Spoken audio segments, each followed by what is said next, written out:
Hai, apa kabar? Saya harap kalian semua dalam keadaan baik-baik saja. Ya, baik. Pada pertemuan kali ini kita akan membahas tentang Excel, tapi pada tingkat yang lebih tinggi dibandingkan topik Excel yang sudah kita bahas sebelumnya. Ya, jadi saya kasih nama aja topiknya itu adalah tentang Excel lanjut, gitu kan. Excel lanjut ini sendiri merupakan materi pengembangan dari saya, ya. Jadi setiap semester itu materi perkuliahan ini selalu saya kembangin, itu selalu saya tambah gitu. Jadi tujuannya apa? Tujuan itu adalah agar mahasiswa setiap tahun itu mendapatkan hal baru, hal baru yang berbeda dari perkuliahan saya, ya seperti itu. Nah, jadi di sini untuk tahun ini saya memutuskan untuk mengembangkan topik Excel itu sendiri, ya. Saya expand soalnya Excel ini permintaan di pasar, ya, permintaan orang yang artinya menguasai Excel itu terus meningkat, ya, dan Excel ini semakin umum digunakan. Jadi makanya kemampuan mahasiswa dalam mengoperasikan Excel itu sangat dibutuhkan, ya. Nah, topik topik pembelajaran kita hari ini itu ada dua, ya. Yang pertama itu adalah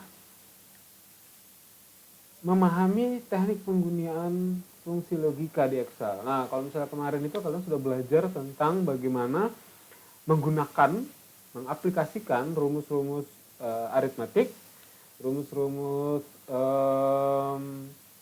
statistik. Nah, kalau misalnya di sini nanti kita akan belajar bagaimana menggunakan fungsi logika, ya, fungsi logika di Excel. Nah, yang kedua nanti di sini kita akan belajar juga tentang bagaimana menggunakan fungsi pencarian, yaitu VLOOKUP dan HLOOKUP. Fungsi logika di Excel ini sendiri ada macam-macam jenisnya. Yang pertama itu ada fungsi if, ya. Fungsi if ini fungsi kondisional. Ya, fungsi if ini fungsi kondisional seperti ini, ya. Fungsi ini biasanya digunakan untuk menghasilkan nilai tertentu berdasarkan uji logika benar atau salah tertentu, seperti itu. Contohnya misalnya seperti ini. Seseorang dia itu hanya bisa dikatakan lulus suatu mata kuliah jika dia memenuhi beberapa kriteria. Misalnya semua nilainya, semua tugasnya itu terisi, ya. Tugas, kuis, UTS, UAS itu dia artinya mengikuti. Terus yang kedua, tidak ada satupun nilainya di UTS dan UAS itu yang kurang dari 50. Nah, itu yang dimaksud dengan kondisional. Ya, jadi kalau selama kondisi misalnya, selama misalnya begini, selama misalnya nilai tugasnya itu ada, tidak ada yang di bawah 50, ujian, kuisnya tidak ada di bawah 50, maka dia bisa dikatakan lulus.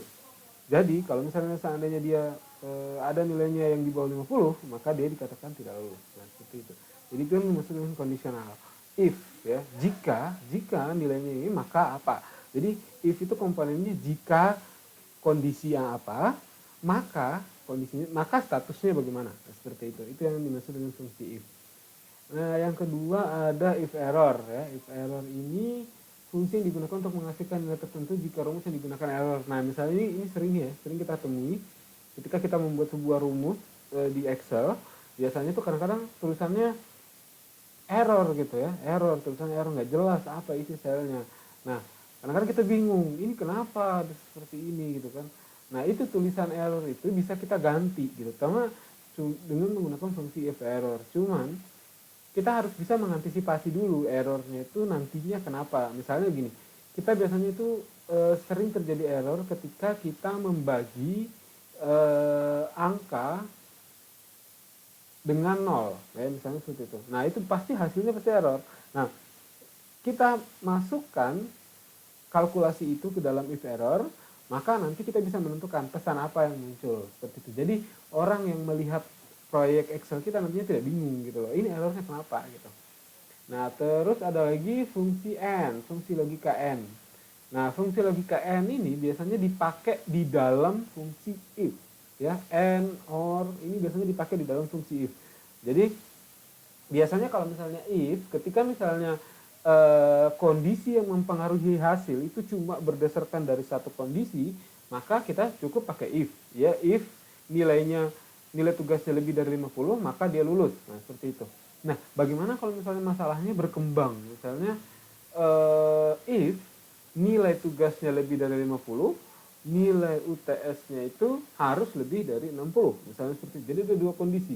Nah, dua kondisi ini harus dihubungkan, ya, dihubungkan dengan menggunakan fungsi and atau fungsi or, ya, fungsi and atau fungsi or. Nah, jadi biasanya kebanyakan fungsi and dan or ini dipakai di dalam fungsi if. Nah, fungsi and ini sendiri ini fungsi misalnya digunakan untuk melakukan uji logika and. Dan, ya, dan itu jika, jadi dan itu maksudnya begini.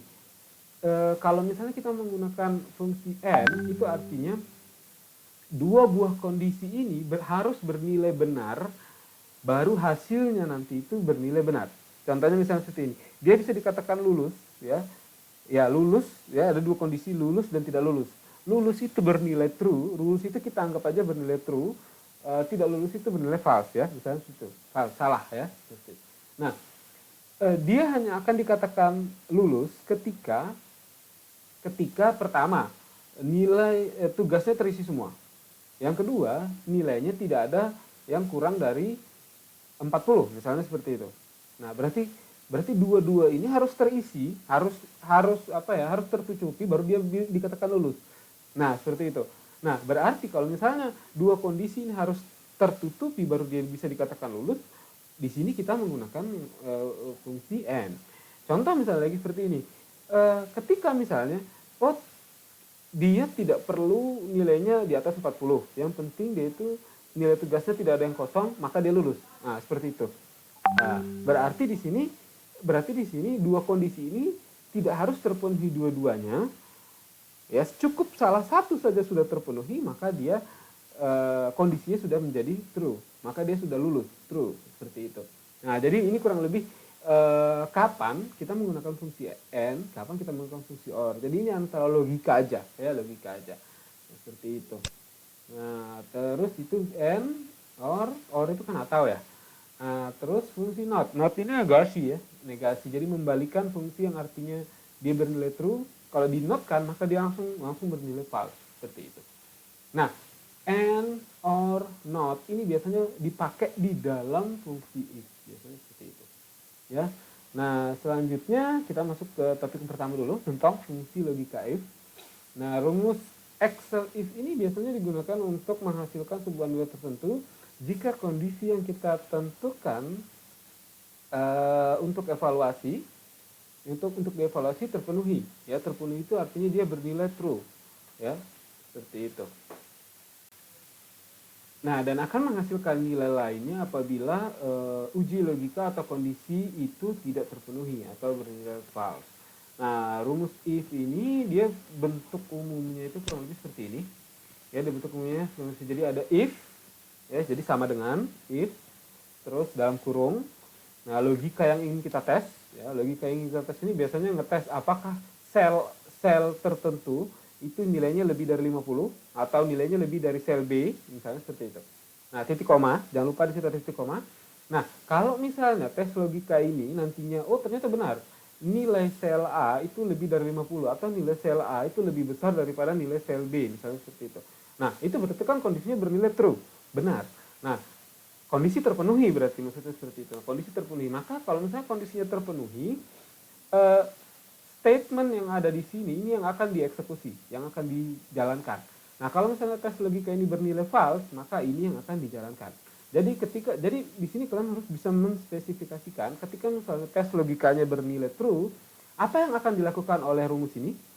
Apa yang akan dilakukan? Apakah menampilkan hasil? Apakah melakukan perhitungan? Nah, kalau misalnya masukkan di sini, apakah menampilkan sebuah tulisan? Ya, seperti itu. Itu kalau misalnya tulis ini, jangan lupa titik koma lagi di sini. Ya, tidak perlu pakai ini, ya, tidak perlu pakai kurung kotak seperti ini, nggak perlu.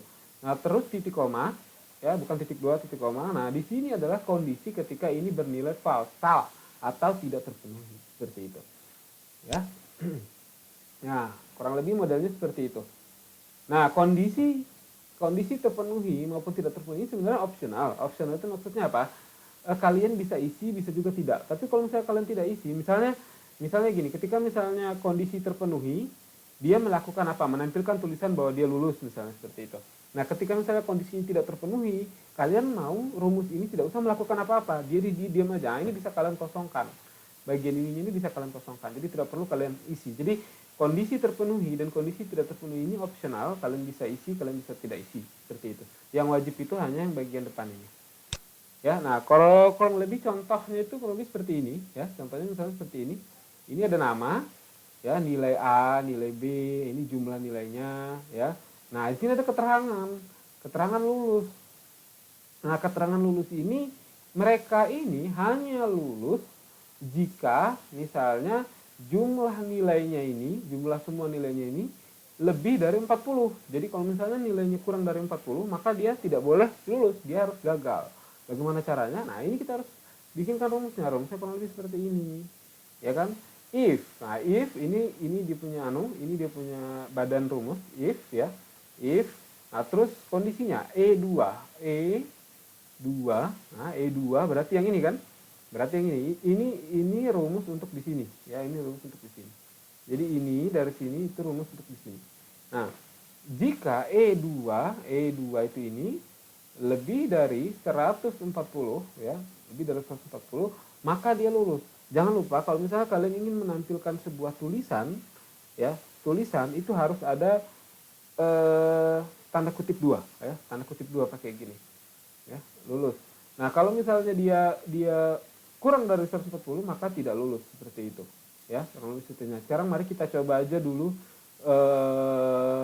langsung, ya, kita coba langsung. Nah, di sini misalnya saya punya nilai A, ya, misalnya nilai A seperti ini, lalu nilai B seperti ini, nilai A, nilai B, lalu di sini jumlah nilainya misalnya seperti itu, lalu di sini keterangan, ya, keterangan, nah, seperti ini.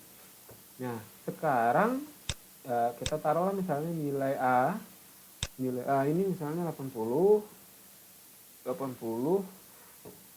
ini 65, ini 77, ini 65, ini 89, sorry, ya, ini 65, ini 89, ini 90.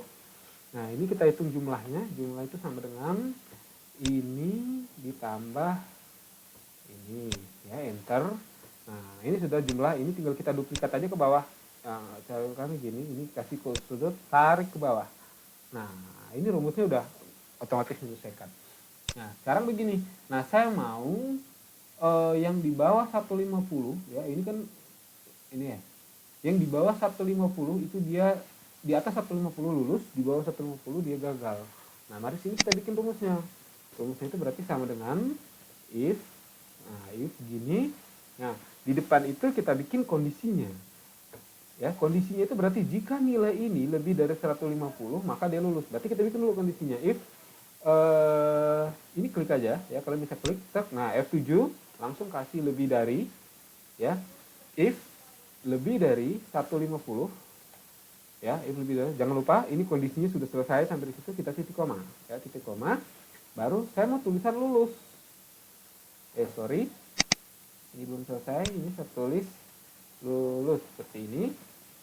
Nah, lulus seperti ini, lalu ini satu titik koma lagi,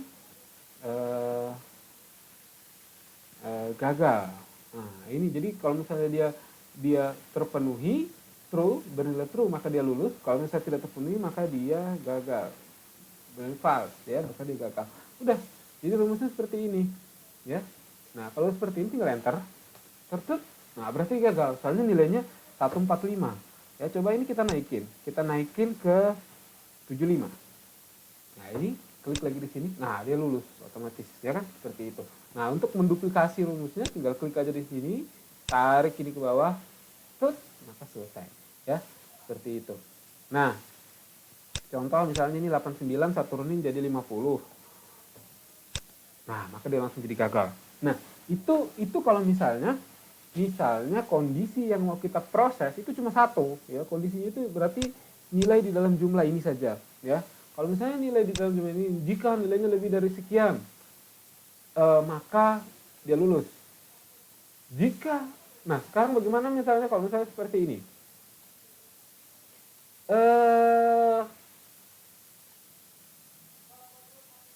Jika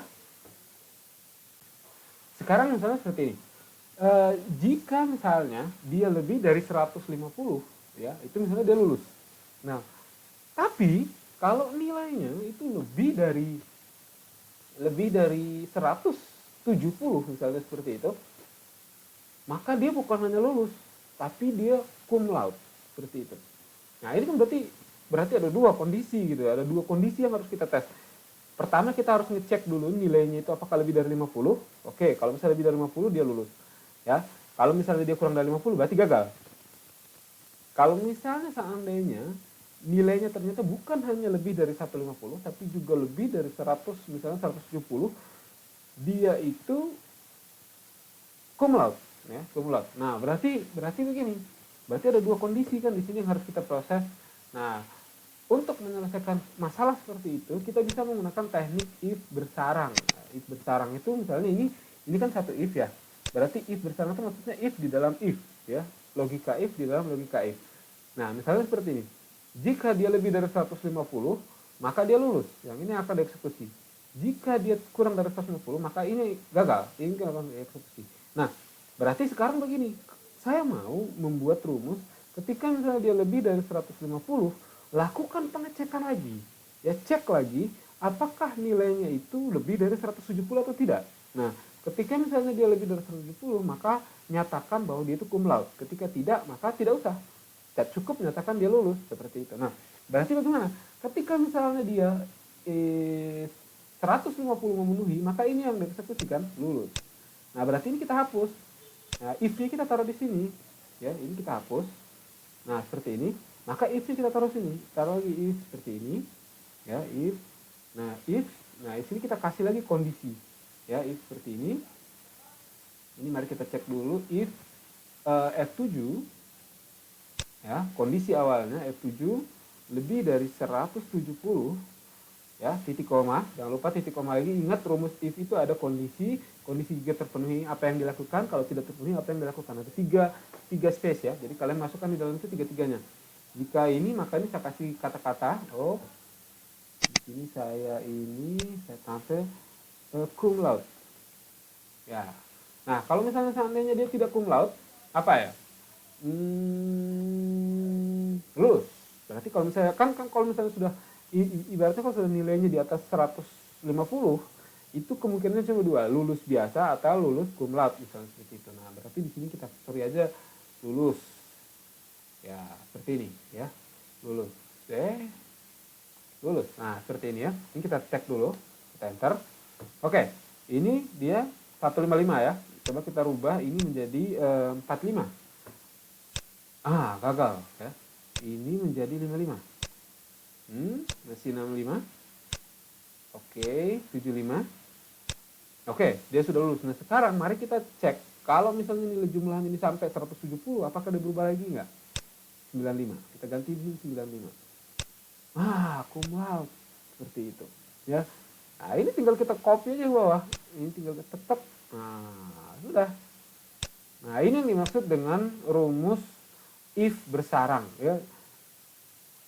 Jadi kalau misalnya seandainya kita mau bikin skenario logika, jadi kalau misalnya begini, nilai keterangan ini skenario logikanya rumit. Misalnya rumitnya gimana? Rumitnya itu misalnya ketika dia kurang dari 40 tidak lulus. Dia nilainya ada di antara 40 dan sekian, maka tulisannya wah biasa aja. Ini wah seperti itu. Wah, itu kan rumit ya. Itu kan rumit struktur logikanya. Nah, kalau misalnya struktur logikanya kalian bisa kembangin terus ini. Fungsi if ini kalian bisa kembangin terus sampai menjadi sebuah rumus yang kompleks, benar-benar kompleks. Yang penting itu kalian paham dulu bentuk dasarnya ya. Bentuk dasarnya itu yang seperti apa? Bentuk dasarnya itu yang seperti ini. Nah, bentuk dasarnya itu yang seperti ini. Ini adalah bentuk dasar. Ya, ini bentuk dasar. Rumus ini bisa kalian isi-isi, tambah-tambahkan sampai menjadi rumus yang kompleks ya. Rumus yang kompleks itu misalnya seperti ini. Ya, ini udah lumayan kompleks nih ya, karena ini sudah ada if di dalam if gitu kan. Jadi bentuk dasarnya sudah berkembang menjadi seperti ini ya, kurang lebih seperti itu. Nah, ini adalah contoh rumus bersarang ya. Kalau misalnya di contoh ini itu kalau tadi yang menjadi indikator dia lulus atau tidak itu jumlah nilainya. Kalau sekarang di sini nih yang menjadi indikator itu nilai A dan nilai B. Nah, contoh misalnya dia hanya bisa dikatakan lulus kalau nilai A dan nilai B-nya itu lebih dari 60. Ya, nilai lebih dari. Jadi kalau misalnya nilai A-nya 60, 61, sorry, 61, nilai B-nya itu 50, maka dia gagal. Ya, maka dia gagal. Makanya di sini coba kalian lihat if ya, ini struktur aslinya ya, if ya. Nah, dia cek dulu nilai C2 ya, C2 itu yang ini ya, yang ini. Dia cek dulu nilai C2, apakah nilai C2 60? Apakah nilai C2 60? Lebih dari 60? Oh iya. Berarti bernilai true ya, berarti bernilai true. Kalau dia bernilai true, berarti yang dieksekusikan yang ini. Ya, yang ini. Yang tengah-tengah ini. Kalau dia bernilai false, maka dia langsung tulisannya gagal. Berarti kalau seandainya nilai ini sudah kurang dari 60, maka dia akan otomatis muncul tulisan gagal. Nah, kalau misalnya seandainya dia ini 60, dia akan mengeksekusi yang ini, yang tengah ini, ya. Nah, apa yang dilakukan lagi? Di situ ada if lagi. If itu dia mengecek D2, ya, mengecek D2. Nah, dia cek lagi nilai ini, apakah lebih dari 60? Nah, kalau misalnya tidak, ya, ternyata ini 60, ini 61, ini kurang dari 60, misalnya seperti itu. Misalnya seperti itu, maka dia yang muncul gagal karena di duanya ini tidak memenuhi syarat, ya. Yang muncul ini gagal yang ini. Bukan yang ini, ya. Ini di dalam if ini, ya. Kalau misalnya ternyata ini lebih dari 60, ini lebih dari 60, maka yang muncul adalah lulus. Ya, kurang lebih sama seperti contoh yang tadi sudah saya buatkan. Seperti itu. Baik, selanjutnya adalah fungsi logika if error. Nah, if error ini seperti yang sudah saya jelaskan tadi, biasanya dia dipakai untuk mengantisipasi jika rumus kita itu error. Nah, jika rumus kita error. Jadi, rumus kita yang artinya punya peluang nantinya itu menghasilkan error, itu kita masukkan ke dalam rumus if error ini. Nah, seperti itu. Ya, jadi seperti itu. Nah, bentuk umum dari rumus if error ini kurang lebih seperti ini ya. Jadi if error buka kurung nilai ya, nilai ini maksudnya bisa jadi sebuah nilai, bisa jadi sebuah rumus ya. Biasanya si rumus yang dipakai yang dimasukkan ke dalam bagian value itu ya, diganti rumus. Lalu jika rumus itu menghasilkan error atau menghasilkan error, maka apa yang harus ditampilkan ya? Apa yang harus ditampilkan? Nah, seperti itu. Oh, sorry. If error bisa, nilai juga bisa ya. Jadi value itu bisa menyimpan rumus, bisa juga menyimpan nilai ya, bisa menyimpan. Jadi kalau suatu saat ternyata nilainya itu bukan 0, bukan 1, bukan 2 tapi error, maka apa yang akan digantikan? Apa pesan yang akan dimunculkan ya. Jadi kalian bisa atur pesannya sendiri ya, kalian bisa atur. Nah, contohnya misalnya seperti ini, nah, nilai yang diuji. Nah, terus if error ini adalah tindakan dilakukan jika value yang diuji menghasilkan pesan error. Nah, biasanya pesan error itu kalau misalnya kita membagi dengan 0 ya, biasanya seperti itu. Nah, misalnya seperti ini. Coba kita demonstrasikan ya. Kita demonstrasikan misalnya nilai A. Nah, di sini nilai A itu misalnya di sini di sini misalnya kita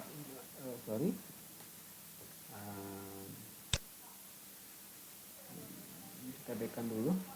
Nah, di sini ya, ini kita set sama dengan ini dibagi ini ya. Oke, kita enter ya. Nah, kita enter. Nah, seperti ini. Nah, ini kan error ini. Seperti ini error. Ini namanya error. Coba kita misalnya di sini kita ganti 5, ini kita ganti 2. Nah, 2,5 ya. Tapi kalau seandainya ini kita ganti 0, misalnya seperti ini, nah dia div, ini yang saya maksud dengan error. Jadi tidak bisa membagi dengan 0. Nah kalau misalnya seperti ini kadang misalnya kalau kita membuat sebuah form Excel, kadang biasanya kalau form itu dipakai oleh orang lain gitu kan. Form itu dipakai oleh orang lain. Nah pas dia mengisi ini, dia isi 1, ya ini dia isi 0. Gini loh, kok ini hasilnya div bagi 0. Nah kadang-kadang biasanya orang yang tidak familiar dengan Excel dia akan bingung, ini kenapa, ini berapa nilainya gitu kan. Nah berarti kalau misalnya seperti ini, kita sebagai pembuat form harus bisa mengantisipasi hal ini supaya orang yang nantinya melihat form kita itu nggak bingung bagaimana caranya. Nah seperti ini kita hapus dulu ya, ini kita hapus. Nah ini kita pakai fungsi if error seperti ini, buka kurung. Nah di sini kita masukkan rumusnya. Rumusnya itu ini dibagi, ya misalnya dibagi ini. Nah jika misalnya pembagian rumus pembagian itu nanti menghasilkan error, itu apa yang kita lakukan? Jadi yang kita lakukan itu nanti kita kasih di sini 2 kutip. Nah ini kita kasih 2 kutip. Kolom E, kolom E tidak boleh 0, misalnya gitu. Tidak boleh 0. Nah, misalnya seperti ini ya. Ini kita enter. Nah, ini jadi masa errornya seperti ini. Ya. Nah, kolom ini tidak boleh 0. Misalnya saya bantu ini 10. Ini 2. Nah, makanya hasilnya 5. Tapi kalau misalnya ini saya kasih 0. Nah, misalnya saya kasih 0 seperti ini. Nah, dia tidak ada error lagi. Jadi langsung kolom E itu tidak boleh 0. Jadi kurang lebih seperti itu. Itu fungsi dari if error. Jadi rumus yang mau kita hitung, kita masukkan ke dalam if errornya. Ya, seperti itu. Nah, contohnya itu kurang lebih seperti ini. Nah, seperti ini ya. Nah, ini pembagian, ya, perkalian, misalnya seperti ini. Kalau misalnya perkalian dikali dengan 0, misalnya seperti itu kan dia nggak bisa. Ya, jadi if error, dia masukkan rumusnya di sini, di kolom depan, titik koma itu artinya blok rumusnya selesai di situ, titik koma. Lalu kalau misalnya seandainya kalian mau menampilkan angka di sana, kalian mau menampilkan sebuah huruf kalimat di sana, jangan lupa kasih tanda kutip 2. Tapi kalau misalnya misalnya seperti ini lagi. Kita coba, saya tidak mau menampilkan bahwa ininya 0 ya. Jadi misalnya di sini saya pengen memaksa kalau misalnya nanti user mengisi kolom ini dengan 0, saya akan paksa rubah menjadi hasilnya itu saya paksa 0, bukan error gitu ya. Ya, misalnya seperti itu. Jadi hasil di sini kalau misalnya di sini perhitungannya error, maka nilainya akan 0. Nah, misalnya seperti itu. Nah, ini kita ganti aja. Ini kita coba ya. Ini kita coba bisa nggak seperti itu. Nah, ini kita ganti pesan errornya kita kasih langsung 0. Nah, makanya seperti ini. Dia akan ikut 0. Nggak ada error. Nggak ada error. Nah, misalnya seperti ini 2. Nah, 5. Tapi ketika misalnya kita ganti menjadi 0, maka dia jadi 0 seperti itu. Ya karena di angka nggak perlu pakai titik 2 seperti itu. Pak bisa nggak kalau misalnya seandainya pesan errornya itu kita kasih rumus di situ? Bisa ya bisa banget kayak gitu. Jadi sekarang tinggal tergantung gimana kalian kreativitas kalian mengeksplorasi ini semua ya seperti itu.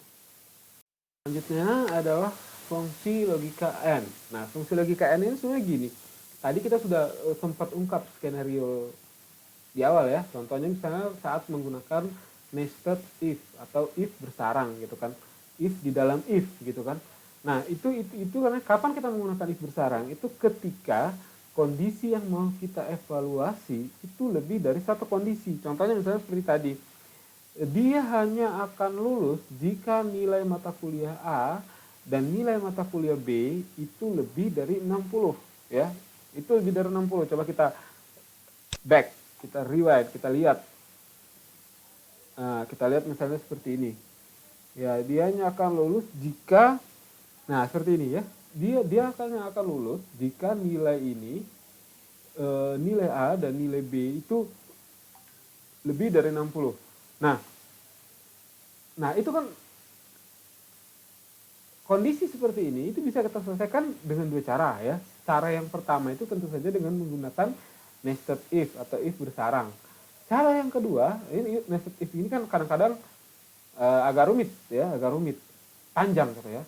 Nah, cara yang kedua itu dengan menggunakan fungsi n ya, fungsi n di dalam fungsi if ya. Karena apa? Kenapa harus n? Karena dua-dua nilai ini harus lulus baru dia dikatakan lulus. Dua-dua nilai ini harus true baru dia di sini nilainya true. Nah, itu makanya kita pakai n ya, fungsi n. Nah, fungsi n itu sendiri ininya seperti ini kurang lebih ya. Nah, jadi jika kondisi A bernilai true dan kondisi B bernilai true, baru dia bernilai true. Jika salah satu saja kondisi ada yang tidak true, ya, contoh misalnya kondisi 1 true tapi kondisi 2 false, maka dia false. Ya. Jika misalnya kondisi 1 false, kondisi 2 true, maka dia false.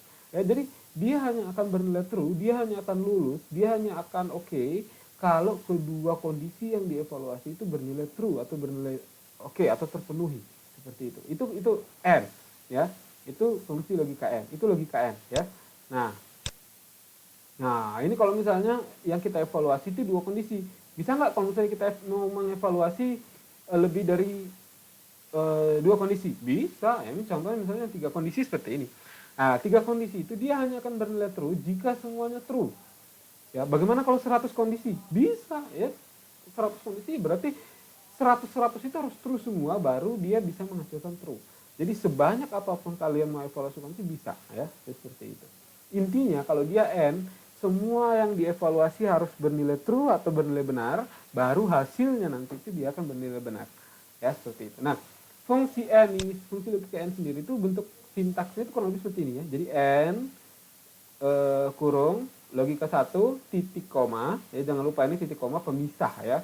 Logika 2. Nah, ini titik-titik. Maksudnya apa? Kalian bisa menggunakan minimal 2 kondisi ya, 2 logika. Ini 2 kondisi A, kondisi B, ini kondisi C, sampai berapa kondisi di belakang. Ya, kalian bisa gunakan. Nah, seperti itu. Kalian bisa banyak sekali kondisi di belakang. Nah, pertanyaannya adalah berapa banyak kondisi yang bisa kita daftarkan di dalam logika n? Jawabannya itu adalah 255. Berarti ada 255 kondisi bisa kalian daftarkan di dalam fungsi n. Ya, seperti ada 255 kondisi, gila. Banyak banget gitu kan? Banyak banget. Nah, biasanya sih pakai 2, 3 seperti itulah. Biasanya seperti itu. Nah, jadi konvensi seperti ini modelnya rumus Excelnya n. Cuman ini fungsi n, ini fungsi n yang tidak dipakai di dalam if ya. Nah, cuma pada prakteknya fungsi n ini biasanya dipakai di dalam fungsi if ya. Jarang sekali fungsi n itu dipakai di luar fungsi if. Nah, contohnya misalnya seperti apa? Seperti ini. Ya, biasanya seperti ini. Lulus. Nah, contohnya lagi ya. Sekarang gini. Kita mau studi kasus ya, studi kasus sedikit. Nah, kita mau studi kasus sedikit. Kita back ke sini. Ya, ini kita back ke sini. Ini kita hapus dulu rumusnya. Kita error ya, ini kita hapus. Nah, kita mau back ke sini. Nah, sekarang saya mau rubah sedikit skenarionya, ya. Saya merubah sedikit skenarionya. Nah, ini kan sudah ya. Ini dia pakai contoh yang pertama ini dia pakai rumus model if bersarang, ya. Jadi ada if di dalam if. Nah, if di dalam if ini yang saya maksud if bersarang, ya. Ya, if bersarang. Nah, sekarang pembacaan rumus ini itu adalah jika F7, mana F7 itu ini ya, F7 lebih dari 150, maka kalau misalnya kondisi ini bernilai benar, yang ini pasti dieksekusi kan, kalau misalnya kondisi bernilai benar. Kalau kondisi bernilai salah, yang ini dieksekusi gitu kan. Berarti jika ini bernilai bernilai salah yang ini, fungsi if yang di luar gitu ya. Nah, jika misalnya ini bernilai benar, maka if ini akan dieksekusi. Nah, dia akan ngecek lagi apakah F7 itu lebih dari 170, maka dia ini seperti itu. Nah, sekarang kita mau coba pendekatan yang berbeda, tapi menggunakan fungsi n, ya, seperti itu, menggunakan fungsi n. Nah, jadinya akan seperti apa? Nah, kalau misalnya seperti ini, ya, mari kita cek gitu ya. Nah, kita cek ini, contohnya itu kurang lebih seperti ini, ya.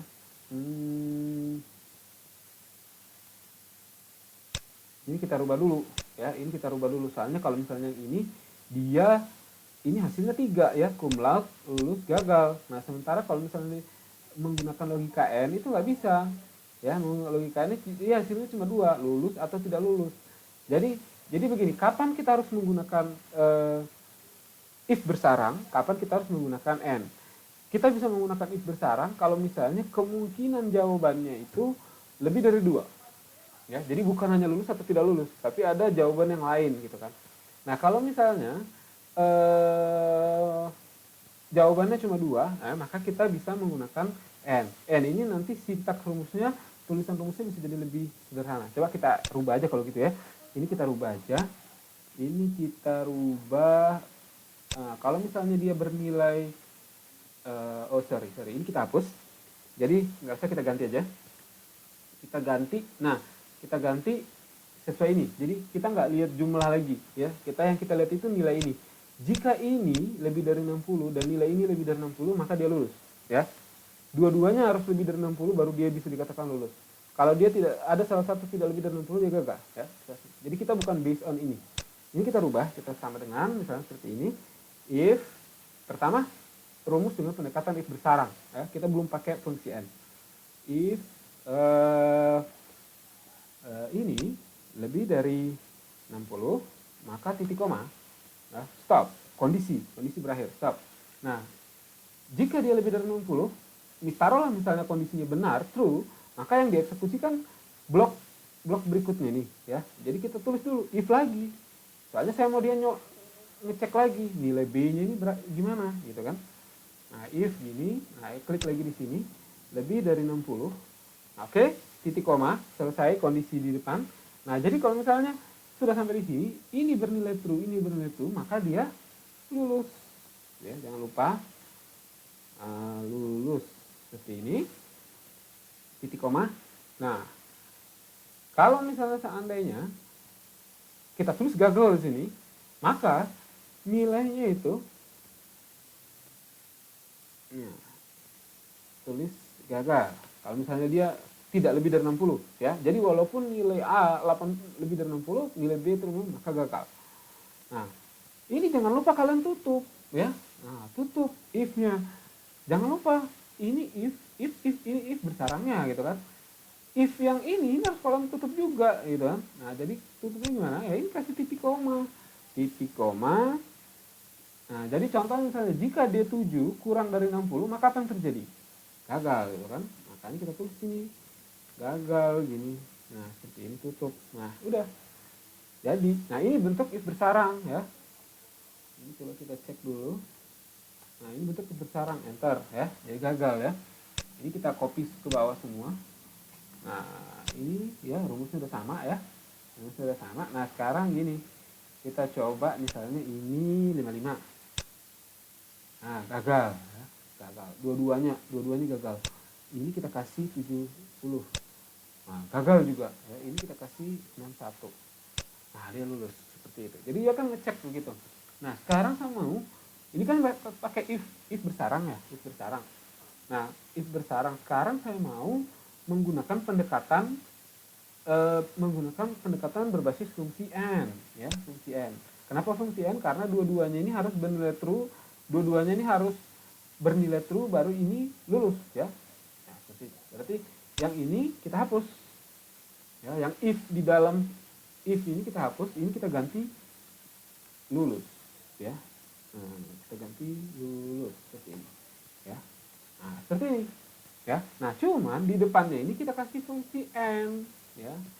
Jadi di sini tuh N seperti ini ya. N buka kurung. Nah, fungsi N apa rumusnya? Fungsi N itu rumusnya kan kondisi N buka kurung kondisi 1, kondisi 2. Di tengah-tengahnya dipisahkan dengan titik koma ya. Nah, kondisi 1 itu kita tulis ini lebih dari 60. Nah, terus jangan lupa titik koma. Titik koma. Kondisi 2 itu ini lebih dari 60. Nah, udah tutup. Selesai. Nah, udah N. Ya, ini kita enter. Nah, lulus ya. Nah, ini kita ganti, coba kita ganti 45. 43. Nah, dia gagal. Ini kita ganti 43 juga. Nah, dia gagal. Ini kita kasih 61. Nah, ini kita kasih 61. Nah, dia lulus. Seperti itu. Nah, jadi ini pendekatan menggunakan fungsi n, ya, pendekatan menggunakan fungsi n. Nah, kalau ini pendekatan menggunakan salah. Ini pendekatan menggunakan fungsi n. Coba ya, saya back dulu. Nah, ini pendekatan menggunakan fungsi n. Nah, kalau ini pendekatan menggunakan if bersarang, ya. Nah, if bersarang. Jadi selama kesimpulannya itu cuma 2, lulus dan gagal, maka kalian bisa pakai if bersarang atau kalian bisa pakai fungsi n. Tapi kalau kasusnya itu seperti tadi, ya, ada tiga kesimpulan, contohnya lulus, gagal, cum laude. Nah, 3 kesimpulan, ya. Kapan dia dikatakan lulus, dia gagal, dia cum laude. Nah, ini nggak bisa pakai fungsi n, ya. Dia harus menggunakan if bersarang, ya, seperti itu. Nah, keuntungannya menggunakan fungsi n, dia rumusnya jadi lebih sederhana, ya. Coba kalian lihat, ini rumus yang menghasilkan perhitungan yang sama. Nah, ini dia cuma seperti ini, ya. Beda dengan ini. Nah, ini kita lihat panjang gitu kan. Itu keuntungannya, ya. Itu keuntungannya. Nah, terus kapan kalau misalnya kita mau menggunakan fungsi or, ya, or itu kan atau, ya, or itu dia salah satu aja bernilai true, maka dia pasti true. Nah, contoh misalnya begini, nilai A dan nilai B, ya,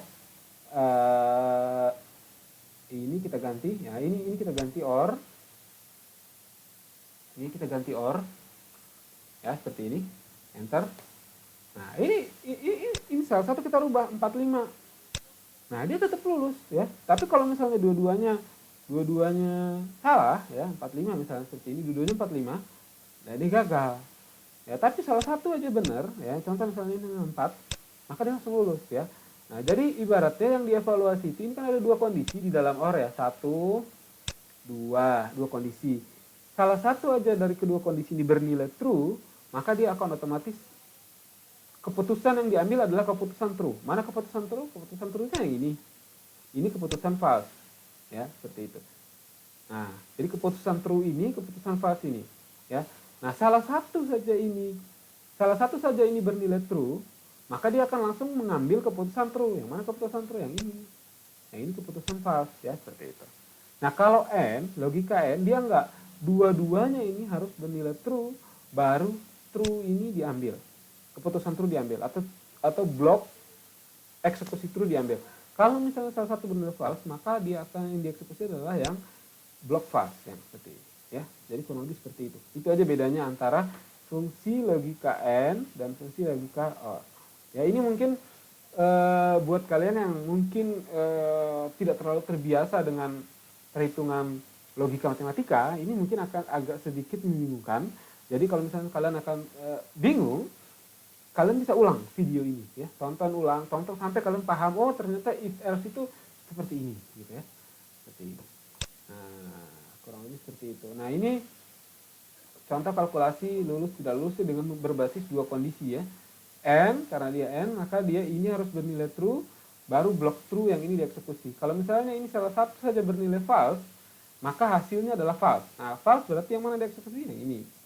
Salah satu saja bernilai dua-duanya harus bernilai true, baru ini bernilai true. Kalau ini bernilai true, yang mana dieksekusi? Yang ini. Seperti itu. Nah, ini blok OR, ya. OR tadi sudah dijelaskan juga, ya. OR dia cukup salah satu aja. Bentuknya sama, cuma bedanya di depan aja. Ya, dia juga sama 255 kondisi yang bisa dievaluasi. Ya, seperti ini. Nah, ini biasanya penggunaan OR di dalam fungsi if, ya. Penggunaan OR ini bentuk rumus Excel-nya. Ya, ini bentuk rumus Excel-nya. Jadi ini adalah salah satu contoh penggunaan logika OR, ya. Logika OR. Di sini kita lihat ada dua buah nilai, ya, ijazah terakhir dan nilai tes wawancara. Dan di sini ada status lulus atau tidak. Nah, di sini itu kalau misalnya kita menggunakan logika OR, itu berarti kan tidak perlu dua-duanya ini bernilai true untuk bisa mendapatkan status lulus. Jadi cukup salah satu saja bernilai true. Contohnya misalnya seperti ini. Nah, misalnya seperti ini. Kriterianya itu jika misalnya ijazah terakhirnya itu sudah S1, ya, jika misalnya ijazah terakhirnya S1 atau nilai tes wawancaranya itu di atas 80, maka dia lulus, ya, maka dia lulus. Kalau tidak ada yang terpenuhi dua ini, maka dia tidak lulus, seperti itu, ya. Jadi di sini kalau kita menggunakan fungsi OR, dia tidak mensyaratkan dua-duanya harus terpenuhi. Jadi salah satu saja terpenuhi itu udah cukup untuk dia menjalankan eksekusi true, ya, eksekusi untuk benar, seperti itu. Ya, jadi kurang lebih seperti ini gambaran untuk logika OR. Lalu ada lagi yang terakhir, fungsi logika NOT, ya. Fungsi logika NOT itu NOT itu juga bisa disebut dengan negasi atau pembalikan logika gitu ya, pembalikan nilai logika. Nah, misalnya seperti ini. Nah, fungsi contoh sintaksnya itu kurang lebih seperti ini ya, NOT kurung. Nah, ini logikanya di dalam tanda kurung. Jadi seandainya misalnya logika ini bernilai true, maka karena dia berada di dalam fungsi NOT, maka dia akan jadi false. Ya, jadi not ini untuk membalikan nilai, ya, membalikan nilai logika, seperti itu.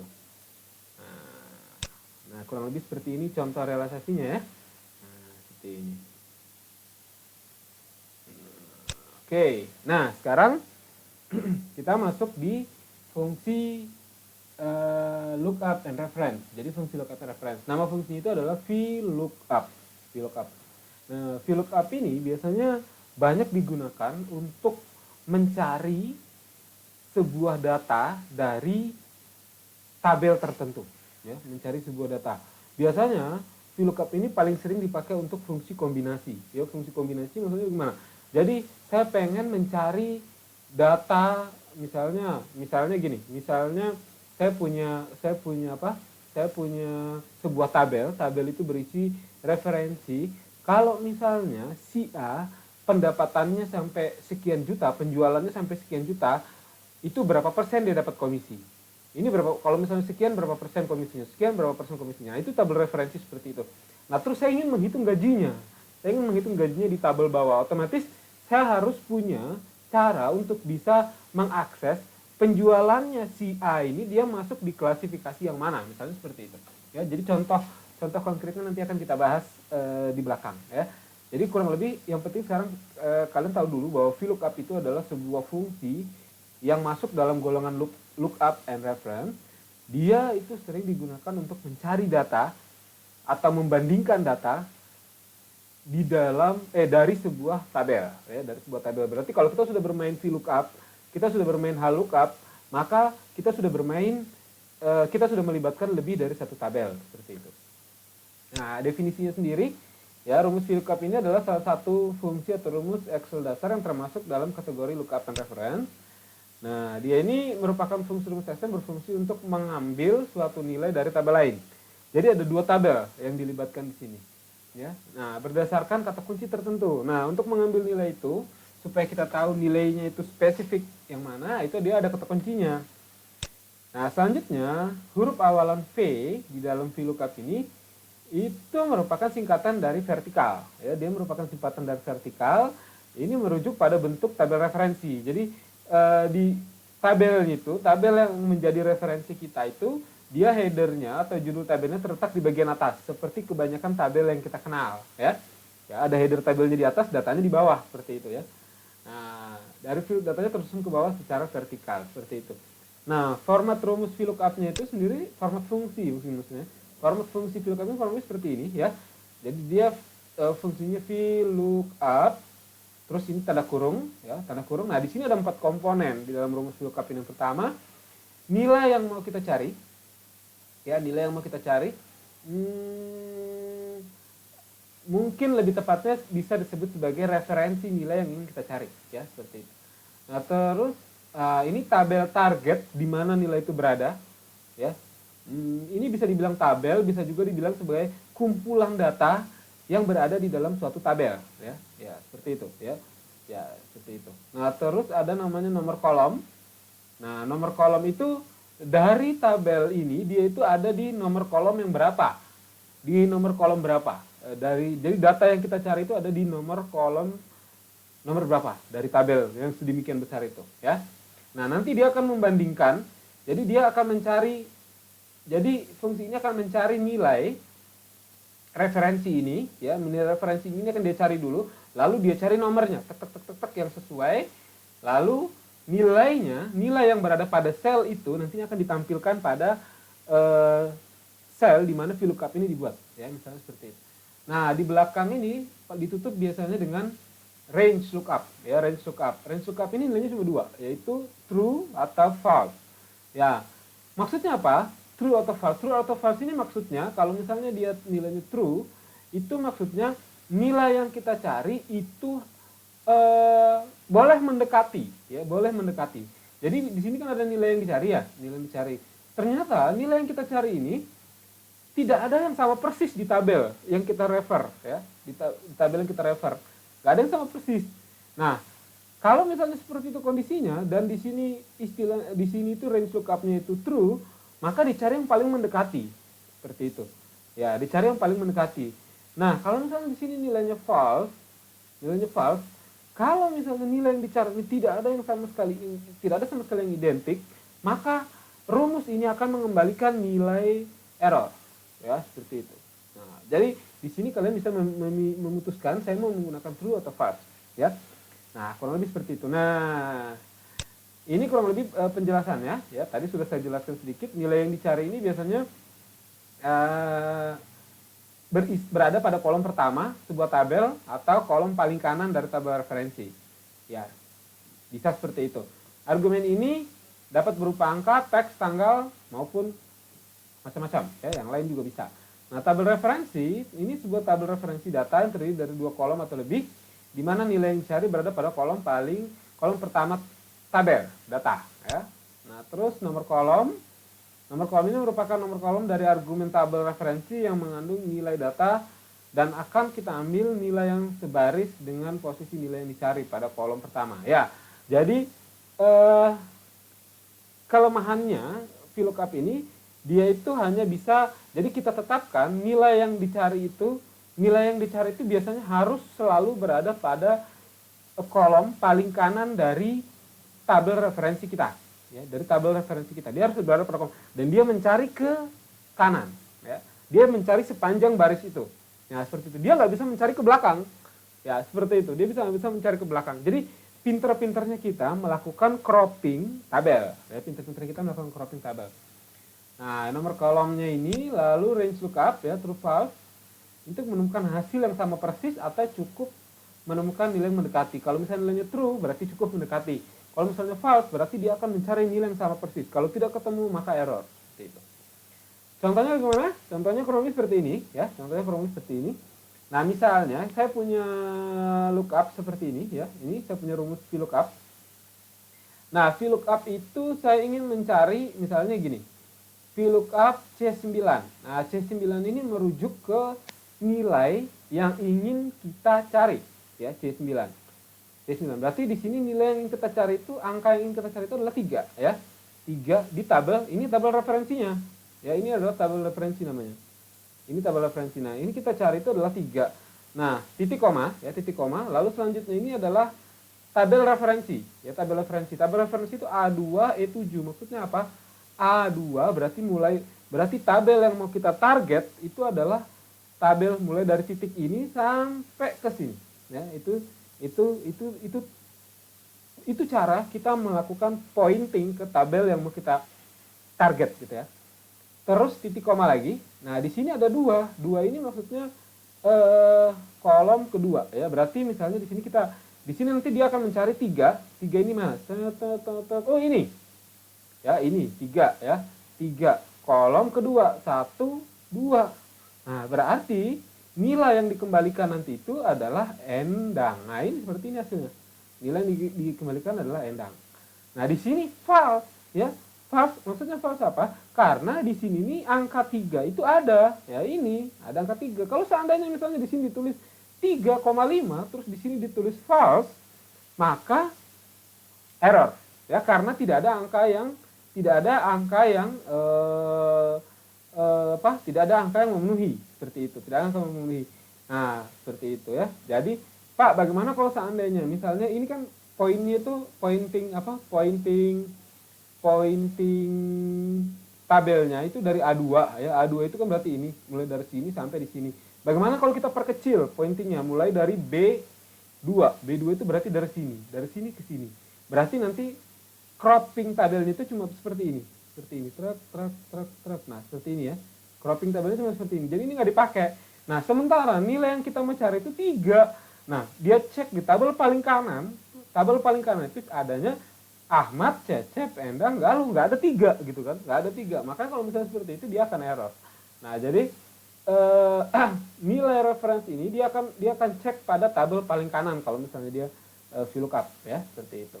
Nah, terus ini pointing tabelnya. Terus yang kedua ini 2 ini adalah data yang mau kita cari. Yang mana? Contoh misalnya dari nomor 3 ini data yang mau saya cari itu misalnya nilai B. Nilai B itu berarti 1, 2, 3, 4. Berarti 4. Nah, mana ini? Nah, ini nilai B. Ya, nilai B C9.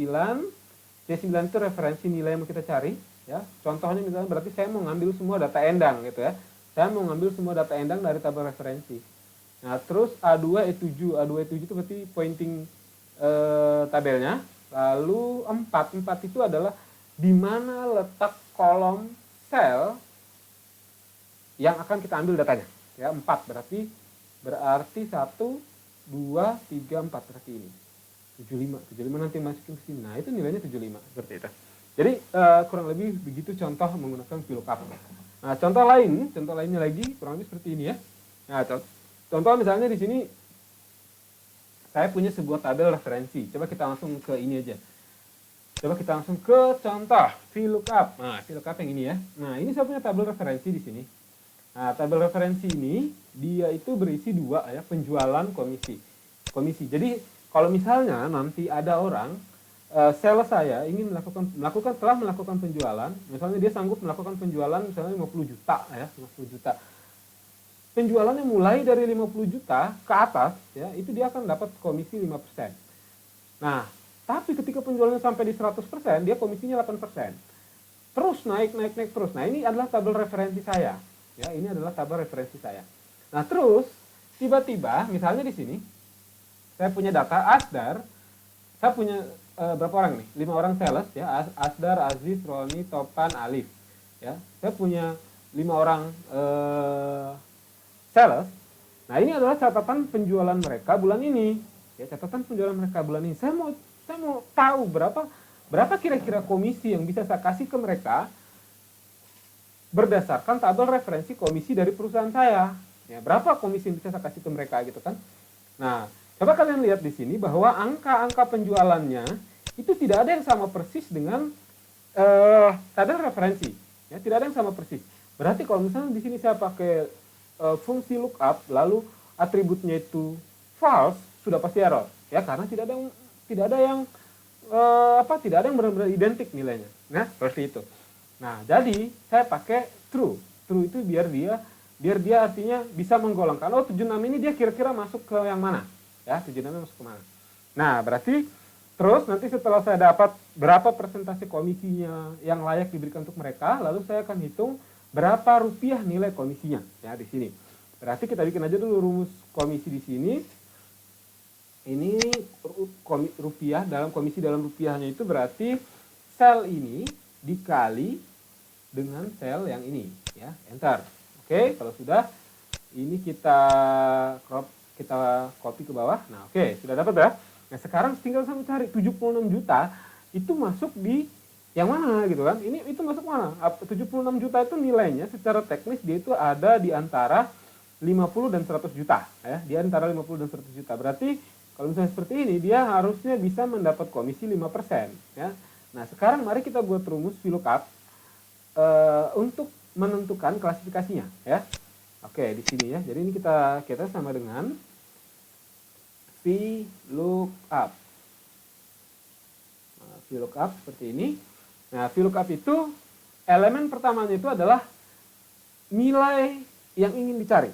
Ya, nilai yang ingin kita cari yang mana? Nah, ini. Klik T20. Titik koma, ya, titik koma. Lalu point data pada tabel referensi. Nah, tabel referensi kita ini berarti kita point datanya saja, tidak usah headernya. Ya, berarti yang kita point itu titik ini. Jangan lupa titik 2 di bawah sini. Klik lagi titik ini. Nah, sudah terkunci tabelnya. Berarti VLOOKUP kita akan mencari pada range itu, ya, pada range itu. Kita titik koma lagi. Nah, dia itu ada di kolom yang mana? Ya, jadi nilai yang mau kita cari ini ada di kolom yang mana? Kolom komisi kan ini kan? Kolom komisi ini, kolom penjualan ini. Berarti nanti VLOOKUP ini akan mencari data ini, ya, data ini di kolom penjualan, ya. Dia cari mana nilai yang paling mendekati, lalu dia akan ambil kolom keduanya untuk dikirimkan ke sini. Jadi kurang lebih cara kerja seperti itu. Nah, ini kan cuma ada 2 kolom. Ya, ini kolom 1, ini kolom 2. Berarti di sini kita masukkan 2. Nah, terus titik koma lagi. Nah, true atau false? True atau false? Kalau misalnya kita kasih false, dia akan mencari ini di kolom paling kanan. Kolom paling kanan yang mana? Yang ini, ya, paling kanan. Dia cari yang identik. Ada nggak di situ 76 juta? Nggak ada.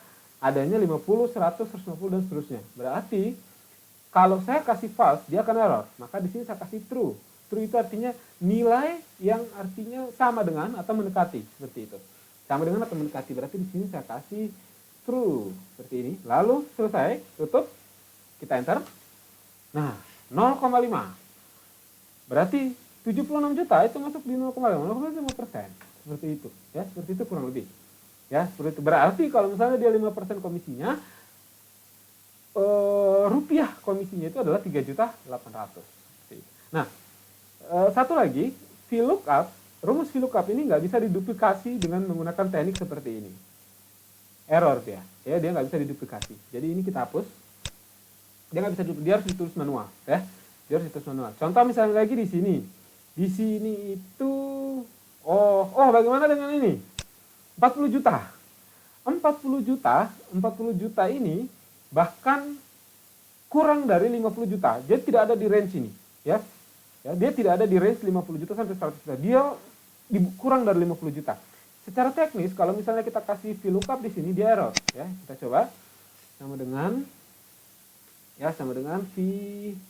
VLOOKUP. VLOOKUP seperti ini. Nah, ini tabel referensinya, nilai yang mau kita cari yang mana? Ini, titik koma, tabel data yang mau kita cari ini, sampai di sini, titik koma, barisnya kolomnya 2, titik koma, true. Ya, seperti ini, tutup, enter. Nah, error. Kenapa error? Karena 40 juta ini tidak ada di range data yang kita refer. Tidak ada. Berarti 40 juta, 49 juta, 31 juta, dan seterusnya itu nggak ada. Itu pasti error. Nah, bagaimana caranya supaya tidak error, ya, tidak error? Nah, caranya supaya tidak error, caranya sederhana sih. Kita pakai fungsi if error, ya. Kita fungsi if error kita kombinasikan dengan fungsi VLOOKUP. Nah, bagaimana caranya? Ini kita klik. Nah, ini kan fungsi VLOOKUP, ya. Ini kita copy dulu, ya. Ini kita copy, terus Ctrl X, kita cut, hilang. Kita buat fungsi if error. Nah, seperti ini. Oke, tunggu. If error. Nah, seperti ini. If error. Nah, if error ini dia butuh dua buah nilai, ya. Nilai yang akan kita antisipasi errornya. Lalu kalau misalnya terjadi error, apa yang harus dilakukan di belakangnya, ya. Jadi ini kita Ctrl V, kita paste di sini aja. Ya, VLOOKUP, rumus VLOOKUP-nya. Paste. Nah, paste. Nah, ini VLOOKUP-nya kita paste, kita titik koma. Nah, kalau misalnya seandainya terjadi error pada hitungan VLOOKUP saya, itu saya mau tampilkan saja 0. Ya, tampilkan. Kita kasih 0 di sini. Lalu truk, enter. Nah, jadi dia 0. Jadi tidak ada lagi error, ya, tidak ada lagi error. Jadi rumus kita itu bersih. Contoh misalnya lagi seperti ini. Ya, ini kita kasih sama dengan VLOOKUP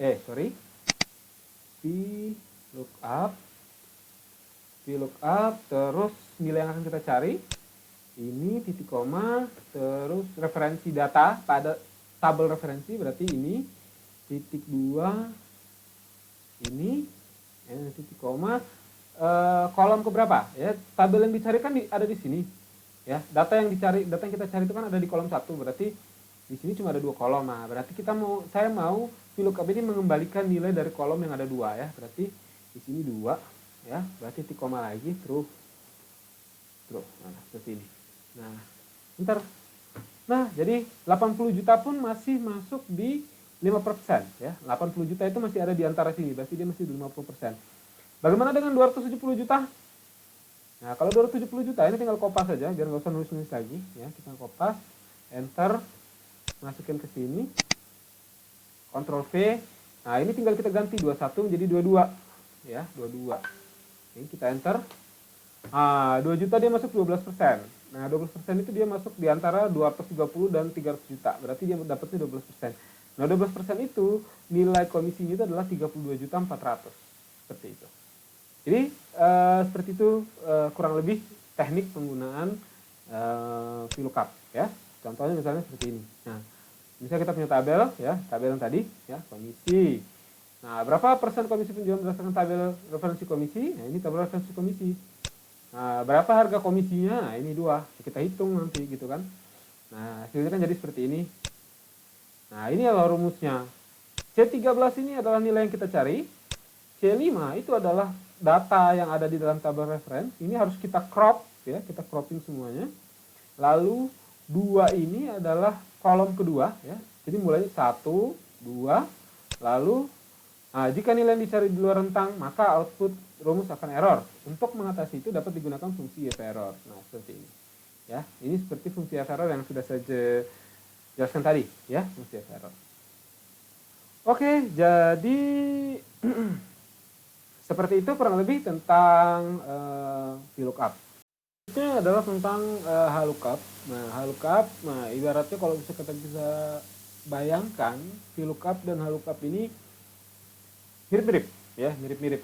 Nah, yang membedakan antara VLOOKUP dan HLOOKUP ini itu adalah bagaimana model dari tabel referensinya, ya. Jadi kapan kita menggunakan VLOOKUP, kapan kita menggunakan HLOOKUP itu tergantung dari bagaimana model tabel referensi yang akan kita gunakan, ya. Kalau misalnya model tabel referensinya di mana headernya semuanya ada di atas seperti tabel yang sudah kita lihat tadi, maka sebaiknya kita menggunakan VLOOKUP ya. Tapi kalau misalnya model tabelnya itu kebalik gitu ya, di mana header tabelnya itu ada di kiri dan dia menyamping ke kanan seperti itu, nah maka yang fungsi yang kita gunakan itu adalah HLOOKUP ya, HLOOKUP seperti itu. Jadi nah seperti ini ya. Jadi bentuk tabel referensi yang digunakan itu di mana header atau judul tabelnya terletak di bagian kiri ya. Di bagian kiri field, dan field datanya tersusun menyamping secara horizontal ya, menyamping secara horizontal. Dari segi struktur rumus ya, struktur fungsi sama aja ya, sama aja. Ada nilai yang dicari di depan, ada tabel referensi, log datanya, lalu nomor baris ya, nomor baris, dan yang terakhir range lookup true or false ya, sama modelnya seperti itu. Nah, contohnya gimana? Nah, ini yang saya maksud dengan tabel referensi yang menyamping ya, headernya itu ada di sini. Jadi ini sengaja contohnya saya bikin sama dengan yang contoh di VLOOKUP supaya kalian bisa melihat bedanya antara VLOOKUP dan lookup itu apa. Bedanya itu hanya di bagaimana kita membaca tabel referensi. Soalnya kalau tabel referensi model seperti ini kita baca pakai VLOOKUP itu nggak bisa. Jadi kalau tabel referensi model seperti ini itu harus kita baca menggunakan HLOOKUP ya, karena dia headernya ada di samping bukan di atas seperti tadi ya, seperti itu. Nah, ini misalnya contohnya seperti tadi. Sama ya cara kerjanya, cuma bedanya di sini saya menggunakan HLOOKUP. Ya, HLOOKUP. Nah, ini C12 itu adalah nilai yang akan dicari. C7 sama G8 itu adalah pointing data, cropping data dari tabel referensi. Terus 2 itu merefleksikan baris keberapa ya. Jadi dari pointing data kita ini penghitungan barisnya itu dimulai dari atas, bukan dari bawah. Jadi ini adalah baris pertama, ini adalah baris kedua ya. Nah, jadi dia akan mencari 76 juta di baris pertama. Oh, dia masuk di mana nih? 76 juta, oh dia masuk di antara 50 juta dan 100 juta. Berarti dia masuk di 5%. Nah, berarti nilai yang dikembalikan ke kita nanti itu, ke sel nantinya itu adalah nilai pada baris kedua ya. Nilai pada baris kedua yang ini. Berarti yang itu 5% maksudnya. Ya, terus di sini ada true. Nah, true ini adalah nilai yang mendekati. Jadi kurang lebih seperti itu ya. Kalau misalnya kita lihat di contoh, contohnya itu lookup seperti ini ya. Nah, seperti ini. Jadi contoh misalnya saya mau cari yang 270 juta. Ya, 270 juta berarti caranya sekarang gini, lookup seperti ini, lookup. Nah, terus nilai yang mau kita cari ini titik koma, cropping tabelnya titik 2. Nah, seperti ini. Lalu baris yang mau kita cari 1 2, baris 2 berarti ya. 2, baru di sini kita kasih true ya, seperti ini. Set, enter. Nah, seperti itu. Dia masuk ke 12%. 12% itu yang mana ini? Berarti 270 juta ada di antara ini dan dia menggunakan ini. Coba sekarang kita buat nilainya itu misalnya gini, ini 270 juta. Kita buat nilainya itu 290 juta. Dia apakah masuk 12% atau 15%? 290 juta. 90 juta malah. Enter. Oh, dia ternyata masih masuk di 12% ya. Dia benar-benar akan masuk ke 15% kalau dia sudah melampaui 300 juta. Jadi kurang lebih cara kerjanya seperti itu, ya. Nah, berhubung nilai tertingginya 300 juta, 301 juta dia itu akan error. Ya, dia itu akan error. Jadi makanya bagaimana caranya supaya dia tidak error? Ya, kita harus bikinkan antisipasi, ya. Kita bikinkan antisipasi. Kita bisa buatkan di sini semacam kondisional. Ya, semacam kondisional if